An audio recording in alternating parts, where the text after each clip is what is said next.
Tol, pero nga ako ng gitara, tingnan ko lang, marunong pa ako.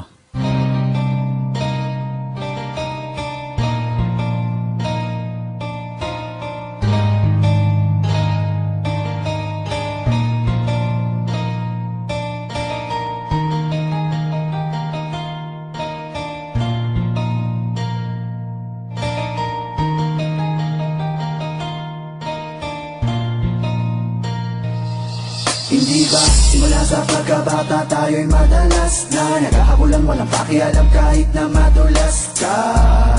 Ang sabi mo pa nga sa akin noon, kung di ka tanggap na mga taga dito, halika sumama ka sa akin doon sa bakanting lote kung saan madaming bote at ang iyong katabi ay nilalangaw na kamote. Kahit na gano'ng kabaho ang talahiban nating tambayan, nagmistula tong tahanan ng kulitan at tawanan.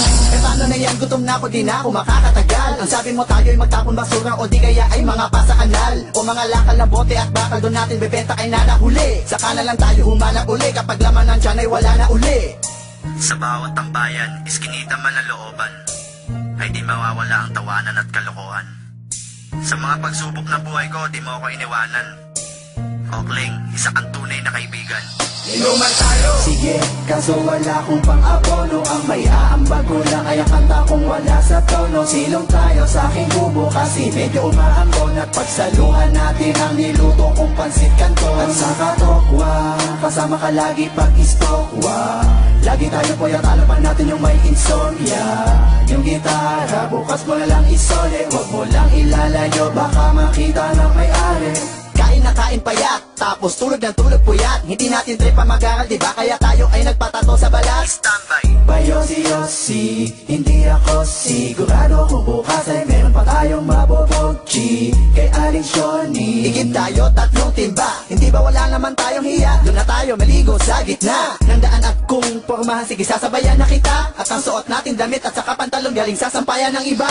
At ngayon tayo'y magbinata, tila lalong lumala. Ang kasalanan di na natin namalayan. Nakasanayan sa ating buhay, laging merong kaguluhan. Ang kulungan, nagmistula nating bahay bakasyonan. At paglaya natin, nagtatawanan pa nga tayo. Kasi mga kalbo tayo, para tayong albonaryo. At natalo ako sa sugal, pwede pa utang naman, di ka nagdalawang isip at ako'y pinagbigyan. Andito na ang kaibigan ko. Andito na ang kaibigan ko. Andito na ang kaibigan ko. Na hanggang sumaklulo, di ba magnenegosyo tayo tapos magkasosyo tayo. Sa sarili nating kumpanya ay mga bosyo tayo. Dahil minsan nangarap tayong dalawa na makaahon sa hirap. Pero papaano? Lumipas ang ilang buwang, hindi na tayo nagkita. Wala na akong balita sa'yo. Kumusta na, anong lagay, meron bang bago? Nakakamiss din pala ang tarantadong talentado kong kaibigan. Teka, nag-text siyo, isang masamang balita na ikinasama ng aking loob. At hindi ko napigilan ang pagluha ng mata nang mabasa kong patay ka na pala. Mabilis ang mga kaganapan, di na namin naagapan. May mga usap-usapan na wala ka na. Tangina, hindi magandang biro yan. Sinong nanakit sa'yo, turo mo sa'kin sino yan. Kung sino pa ang mabait na nilalang ay siya pa ang pinaslang. Dapat di na lang, ikaw iba na lang. Sa dami ng mga pinagsamahan natin ay paano ko tatanggapin? At tanda mo na iniwanan mo sa'kin ay mag-isa ko na lang lalanghapin.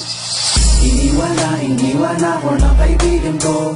Iniwan ako ng kaibigan ko. Iniwan ako ng kaibigan ko. Isa sa mga matalik na kaibigan ko. Hindi kita malilimutan, yan ang iyong tandaan. Nandito ka sa aking puso at kung nasaan ka man ay sigurado na hindi ka makayosit makatagay. Kasi nga alam ko naman na sa langit ka nakatambay.